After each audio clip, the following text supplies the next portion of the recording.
Welcome to the Ocean Community 50 Over 50 series, presented by the Ocean Community Chamber of Commerce. The road to success starts at Valenti family of auto dealerships, and visibility along the journey increases greatly with the help of 321 Media. Hello everybody and welcome back to 50 Over 50 with the Ocean Community Chamber of Commerce, powered by Valenti family of dealerships. My name is Ben Barber from 321 Media.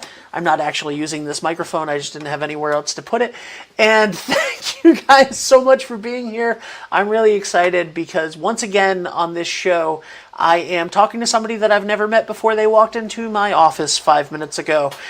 So today I am very excited because our honoree for 50 Over 50 today is Farouk Rajab. He is the President, CEO of Rhode Island Hospitality Association and the Rhode Island Education Foundation. Did I get those both correct? Yes, Rhode Island Hospitality Education Foundation, correct. Awesome. Thank you so much for being here. Thank you for having me, Ben. Tell us a little bit about yourself. I guess I'm a local guy. I've been living in Stonington for the past 25 years, married, 3 boys that we raised in Stonington, Connecticut. Pawcatuck, I guess, is the proper borough. And I work now in Cranston, Rhode Island. That's where my office is. And I'm the president and CEO, like you said, of the Rhode Island Hospitality Association. That's awesome. What brought you to Stonington? Besides faith, it's work, really. About 25 years ago, the company that I worked for in Massachusetts bought a brand of restaurants called the Ground Round, and they were opening... Oh, I know the Ground Round. You remember the peanuts on the floor, right? Yes, absolutely. So they were opening a store in Mystic, and it was part of the... at the time, the Best Western Hotel. So I came down here as the general manager of that Best Western Hotel. And then I stayed in the area when the company I was with sold the brand, sold the hotel. I moved to work for the Waterford Hotel Group in Waterford, Connecticut. And I stayed with Waterford for 10 years. And half of that time I was the general manager of the Mystic Marriott Hotel and Spa. So, and then we continued to live in town. I moved up to Providence. I was the general manager of the Providence Marriott for about 7 years. And, I've worked other roles within the couple of hotel companies that I worked for the last 20 years. Primarily, I worked in a regional capacity where I oversaw a portfolio of hotels. I was in charge of the asset development and the operations side of things.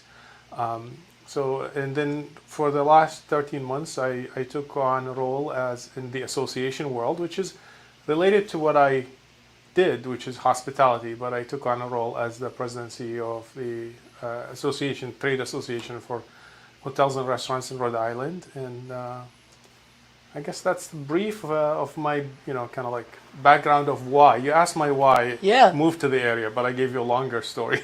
Well, so the first thing that you said with your why that you moved to the area was other than faith. What happened? If you don't have to go into it, obviously, but what was that? You mean the question about faith? Yeah. I guess in life everything is a coincidence that is derived by faith. That's how I believe. So things happen because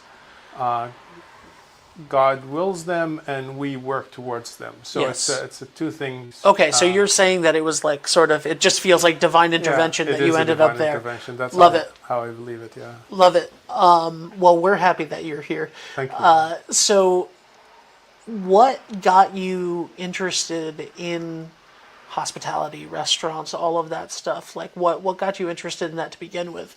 Did you work in restaurants as a kid? What a great question, Ben. No, actually, I went to school for finance and I worked in retail. But when I immigrated to the United States, I guess, you always, as an immigrant, you're looking for an opportunity to find something to feed your family or to put food on your table. And hospitality is a entry to many of our immigrants that come to this country. It's a entryway because we give people the chance to create a future. It's a pathway. Hospitality is the cornerstone of a community, and I was lucky enough to have a role model of some person who asked me if I wanted to go on that journey of hospitality. I guess I was looking for a job, right? So, and somebody offered me a job at a restaurant as a host. So my first job was a restaurant host in a hotel, and I just stuck with hospitality because I loved it. That's awesome. Where did you immigrate from? Jordan. Oh, nice. Yes. I have a I wish that I knew the proper term for it. I have something from Jordan that a friend brought home. Oh, really? And gave to my mom a long time ago. They spent some time in Jordan, and so I have this piece that was given to my mom, and it says her name in it, and so I kept that in store after she passed away. I kept that, and I have it in storage. But it's a piece that means a lot to me because it came from someone who she loved very much.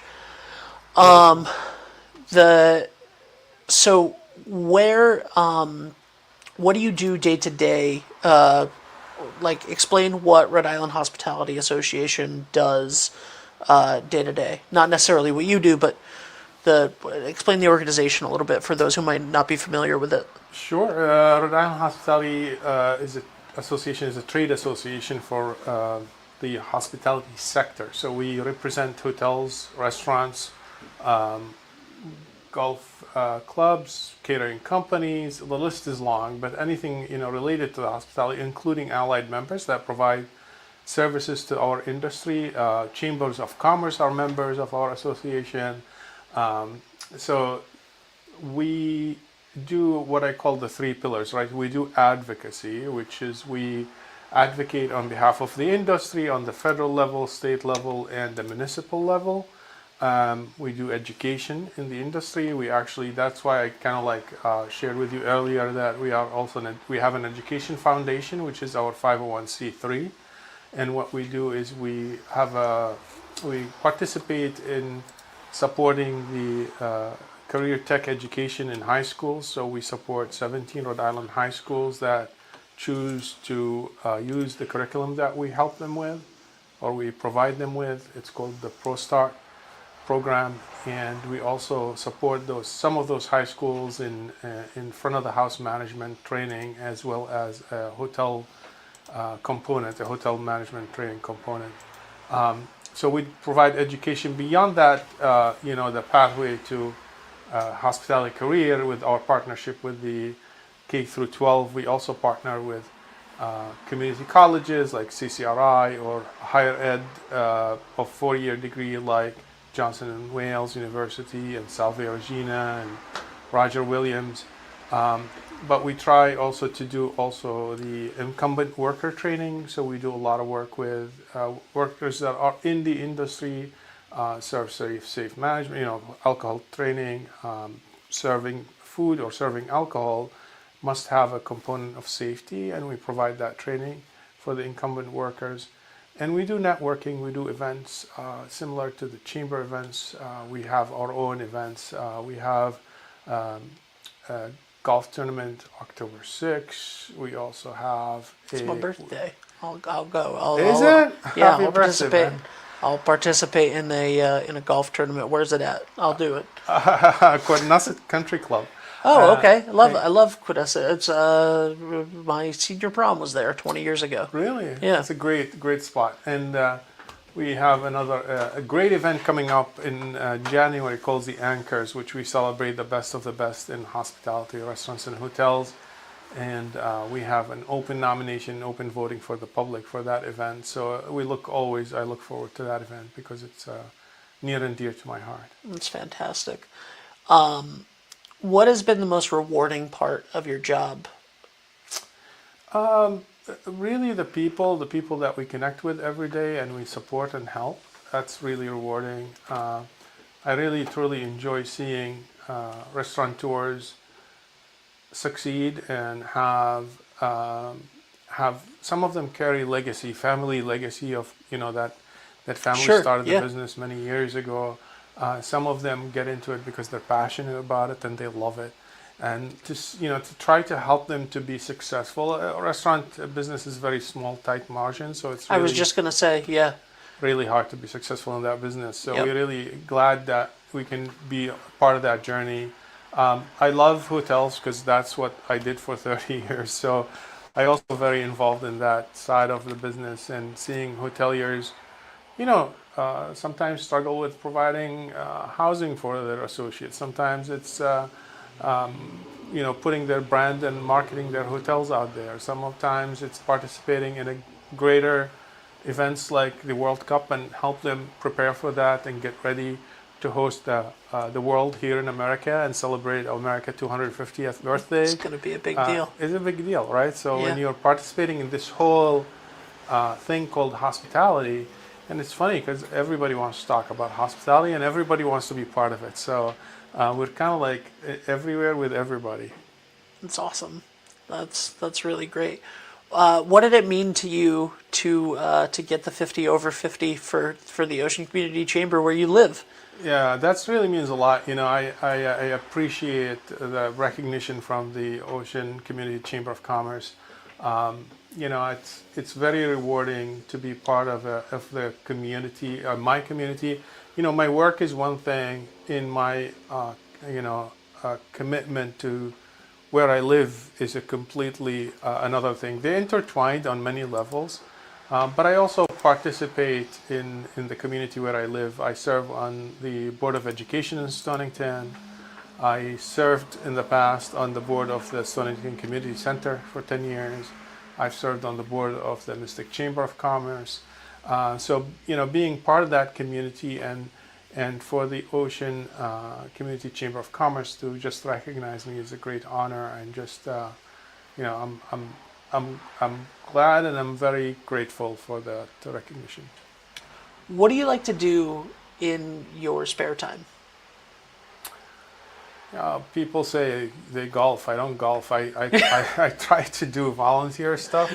I don't golf either, by the way. I know I was very gung ho about the tournament, but that was just because it was on my birthday. I don't golf. I send out the business partner to golf. I'm a terrible golfer. I'm not a good golfer. But I spend time with my family. With my, I love to see my kids, and I love to be home when I have some time off. But I also love to give back to the community. So, Board of Education takes a lot of my time, and I enjoy doing it, and I enjoy volunteering on that. So it's my sanity, really. Like I love being involved in serving in the community and for the community. It's really great. Family. Mm-hmm.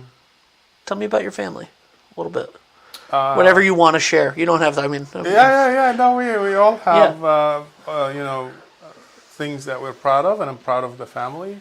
I've got a solid rock support at home with my wife Dima, and we have 3 boys who, we're very proud of the journey they went on. Our oldest is the kindest, sweetest human you can ever meet, and we enjoy conversations with him. He still lives with us at home, and it's a great to have him around, because the other 2 for some reason ran away. Hopefully they'll come back. But our middle child lives in St. Paul, Minnesota, where he works, and our youngest lives in Washington, D.C., where he works. Oh, that's awesome.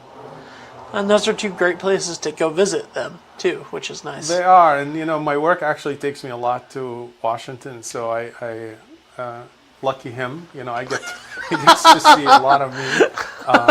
I think this month alone he's going to see me 3 times. Oh wow! But it's part of the job, but part of when he decided to move to Washington, I was like, oh, that's awesome, just because I get to see him. But Yeah. I think my wife is jealous. Sure. And she tries to convince me that she needs to go on business trips with me, which Yep. I decline all the time. But And my mom still lives, with us. So she's that's great to have her around as well. Oh, that's awesome. That's really fantastic. The travel for your job, obviously going to Washington for various reasons for this. How do you think that the hospitality industry has changed in the last, let's say, 5 years, as everything has changed in the last 5 years in the world? Restaurants bouncing back from the pandemic, and just hotels needing to change. Everything has changed. Life has changed in the last 5 years. What do you think some of the biggest changes that you've seen in the past few years are? Pandemic was tough on our industry for many reasons, but the largest reason that it was difficult on us is the loss of talent. I think the hospitality industry also lost its, the glory days of like a glorification of, it's a great place to be or to build a career in, and that became an issue with the pandemic, or during the pandemic and after the pandemic. So we're trying to rebuild from that. But we also had great wins, and from those trips to DC in the past 13 months, we were able to support the industry and on many legislations that were, that we've been discussing with federal legislators for many years. So I've been going to Washington for the past 10 years, continuously every year, and we've been advocating for changes in the legislation that finally happened, which is,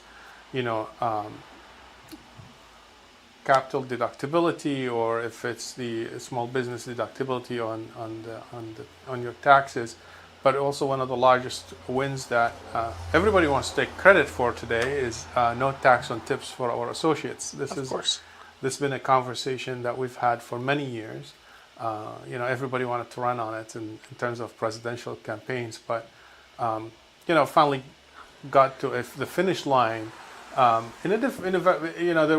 was always a very, I originally was supporting no tax on tips with no cap for our servers and bartenders, because I really thought that all their tips should not be taxed. But we finally were able to compromise on a $25,000 cap that few senators insisted on.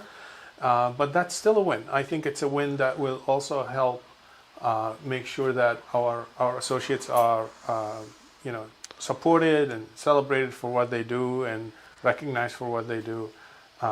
Hopefully that's a 3-year agreement now we have. Hopefully that will become permanent. But if you look at what changed also is, Rhode Island is very famous for being independent. Very in terms the independent man, literally on the State House, yeah. But we also have an independence in operating restaurants and hotels. So we have a lot of non-branded. I know in our community here, like we have great examples with Hotel Maria or the Ocean House or the Wickapagan. There's great, and those are just independent hotels that operate. There's very Rhode Island spirited brands that do very well. But also in restaurant world, we operate a lot of independent restaurants in Rhode Island, and that continue to show value post-pandemic, I think, and we hope that those continue to flourish and continue to evolve. There's so many great restaurants that came to downtown Westerly in the past 5 to 10 years, and that's a testament to the resiliency of the industry and testament to the community we live in, and the support that hospitality gets from the community as well to continue to be successful. We have an embarrassment of riches when it comes to good food in this town and great restaurants. So, it's seeing the revitalization of downtown and so many great restaurants come in, and bars, and everybody having their own distinct thing, right? I was talking to Brian Keelty, owner of Perks and Corks, a while ago, and at one point he was one of the only games in town downtown, Right. and what he said was, oh, it's great though because you had the Malted Barley open up and they do craft beer and pretzels, and then you had Brazen Hen and they're an Irish pub, and then you had the Twisted Apple and their cider, and then Mexican places, and all of these things that were all different, and they all brought their own vibes to the area, and it has just helped it grow. And same thing now with great restaurants like Owl and Dove and High Hope and Bird in Hand and all of these things. It's fantastic. It really is, and we're talking about 2 streets, Right. in Westerly, so it's really nice. And it stretches into Pawcatuck. For sure. Stretches into these new restaurants that open up, and I love going there. Even bagel shop on Cannock Street, or Yep. if you go to Mystic, now we have a James Beard Award chef in Yep. downtown. It's such a great community. It's such a great area we live in. I look in my business at the recent 2-3 years, Bristol and Warren saw a great influx of restaurants that are super good, super successful. I try not to name restaurants or hotels in my business because I'm trying to support all of them. But Absolutely. there has been a great growth in our industry in the past 5 years, and we hope to continue to see that. Yeah. Well, I'll do a disclaimer for myself, guys. Every business that I just named were randomly ones that came to the top of my head. I just want to say I love all of the restaurants in Westerly and Pawcatuck and Mystic and Stonington. I agree with Ben. Yes. So, do you have a favorite food? Is there something that you... Besides what my wife cooks. Yeah. Okay, there you go. We'll start there. Great answer. What's your favorite thing that she cooks? Oh my God, there's nothing bad she cooks. That's one of, I think my oldest son once said to me that, one of the reasons he will never move out is that his mom's such a great cook. Yeah. And he's so right. So she's fantastic. That's her love language is cooking. So she just puts all her heart and soul in it. But I personally, don't have let's talk not restaurants, let's talk cuisines. Yeah. I really, really appreciate Thai cuisine. Yes. Thai food is fantastic. I do like spicy food. Not so much Indian kind of style of spice, but more of a Thai style of spice. So that's really one of the cuisines I really enjoy. But my heart is in Italy. Italian food just speaks to the heart and to the and I've met a lot of great chefs, and Italian chefs always cook from their mama's kitchen, right? So they bring that family tradition of cooking and style of cooking. If you're from Calabria, if you're from northern Italy, or wherever you are, from Sicily, they bring their family style of cooking into the kitchen, which makes it speak to the heart. So if I'm going out to eat just because I want to eat a good food, Thai food I might go for, but when it's really like that enjoyable company and good, it's like Italian food is like a symphony to me. I couldn't and wouldn't have said it better myself. I love that. We live in a great spot too for Italian food. 100%. And by that I mean the whole area too. Just fantastic. And there's a lot of good Thai places around too, which is really nice. There are great Thai places. And I travel, just as out of, I travel to learn, to teach my soul new things. And, I've been to a lot of countries around the world, and I tried a lot of cuisines. But Thai food continues to always come on top for me because it's just like, I don't know, it's one of those cuisines that are really good. Hey, I'm with you. Well, now I'm hungry, so we're gonna end this interview, and we'll talk off air about somewhere to go eat. But go support your local restaurants 100%. and hotels. Fantastic. Always a good idea. Local restaurants, heart blood of the community. When you go, and you want when there's a fundraiser that's happening, when you're looking for somebody to sponsor your little league team, and all of those things. It's these small business owners and these restaurants and stuff. They're so vital, and in return for our patronage there, they give us delicious food and memories and experiences. Important things happen at restaurants. Always. Celebrations, commemorating things. Like go celebrate and go. If I can take anything away from this interview, guys, go have your favorite meal somewhere. Like, just go and thank the staff while you're there. This has been awesome. You've continued the streak, by the way, Farouk, of continuing to have people that I do not know when they sit down in the chair, and I absolutely just am enthralled by them by the end of it. This has been fantastic. I could talk to you for hours. So deserving of the 50 over 50 recognition. Thank you for everything that you do for the hospitality industry in Rhode Island, and thank you for everything that you do for your community. Thank you, man. Nice meeting you. Nice meeting you as well. Thank you guys for watching. Thank you to all of the people that make this possible. Thank you to Valenti Family of Dealerships. Thank you to 321 Media, which I feel weird saying. And thank you to the Ocean Community Chamber of Commerce. This has been 50 over 50. Bye for now.